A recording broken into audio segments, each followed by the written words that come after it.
Good morning. I'm Dr. Mrs. Sunita Tiwari. In this last part of my lecture on the way of the world, I'm dealing with a very important scene of the play, the famous Proviso Scene. This question can be asked as a way, and it is an important aspect of the play when we talk about the beauty of the play in a way, that here Congreve has given importance to relationship after marriage, when women they ask for equality and freedom and liberty. So this scene is in Act 4, Scene 1 of the play. In this scene, we find that Mirabelle, the protagonist, the male protagonist, and Millamant, the female protagonist, they are meeting together to arrange an agreement about marriage. The scene is full of comedy, and we can see the beautiful display of wit on both the sides. And it also gives us instructions about some serious dimensions about the society. Now, here, as we have already I have already spoken about it, that there is no display of emotion and sentiments from Milament's sides for Mirabelle. Here in this scene, here we find this scene has been very much acclaimed and liked by the critics and the readers. And here we find that the dramatist has expressed the message which he wants to give to the society. Here we find that Milament puts her conditions before her lover Mirabelle. According to her first condition, she says that she wants equal amount of love and affection on the part of her would husband throughout her life. That throughout her life, this is not the beginning and the end of the affection which she is showing towards her, that she wants throughout her life. Behind her above mentioned condition, we can understand the pitiable condition of women, of a wife after marriage, that just before marriage, men and women, they are lovers and they declare their full support and affection and love. And as soon as the marriage happens and there is a turn in the events, we find a change in their affections. She says to Mirabelle that she wants her liberty after marriage. She informs Mirabelle that she cannot forego her independence. She says, I quote, "My dear liberty, shall I leave thee? My faithful solitude, my darling contemplation, must I bid you adieu? My morning thoughts, agreeable wakings, indolent slumbers, adieu? I can't do it. It's more than impossible." And she also adds, "I will lie abed in the morning as long as I please." So, this is the first condition. And she also makes it very clear that Mirabelle's appeals and entreaties would not stop with the marriage ceremony. And so, she would like to be solicited and treated the same way even after her marriage. She says, "My dear liberty, I will lie abed in the morning as long as I please." Again, I quote. She wants to have liberty.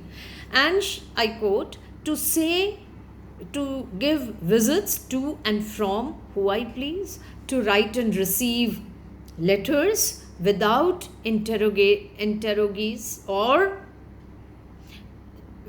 without interrogatories or wry face on your part, and choose conversation with regard only to my own taste. Come to dinner, who I please.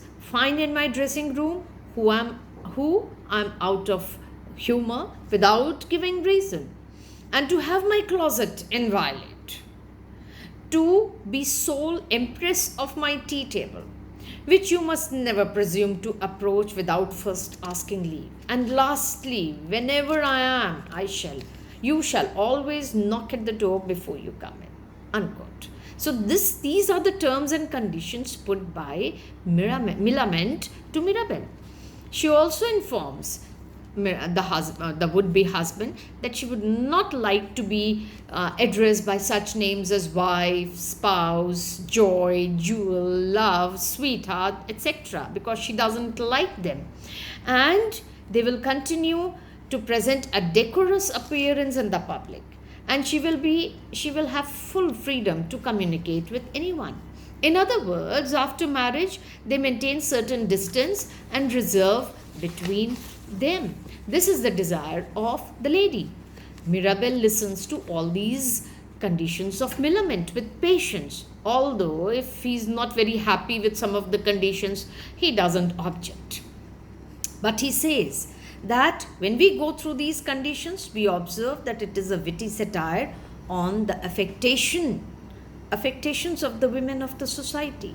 Mirabelle warns that after their marriage, Millamant should follow some guidelines. He also puts some guidelines for her. And Millamant should not be in company of any woman who has a notorious background, who indulges in scandalous activities. You admit no sworn confidant or intimate of your own sex, no other friend to screen your affairs under your countenance, and so on. So he also puts certain guidelines for after marriage. The next condition, that she should not use the artificial thing to cover her real appearance. This is what he also wants. So here we can understand each of Mirabelle's provisos begin with its term first, the general principle, and so on. Nevertheless, we find that Mirabelle, he denounces the use of tight dresses, forbids the use of alcoholic drinks, etc. So throughout the scene, it appears very funny, but it is also a serious comment on the degradation of marital relationship. The conditions are set by two lovers. They confirm the sincerity of their motives and their wish to live a married life, which was different from others. Both of them accept each other's condition. So this is a guideline for understanding each one of them, which would enable them to spend a happy married life. After following these guidelines, they will have no possibility of misunderstanding. So this scene is a very famous scene of the play, and with this I end my series of lectures, because I have almost covered all the important aspects of the play, the themes, the plot, the women characters, other characters, the wit which is used over here, and the very famous Proviso theme. Thank you.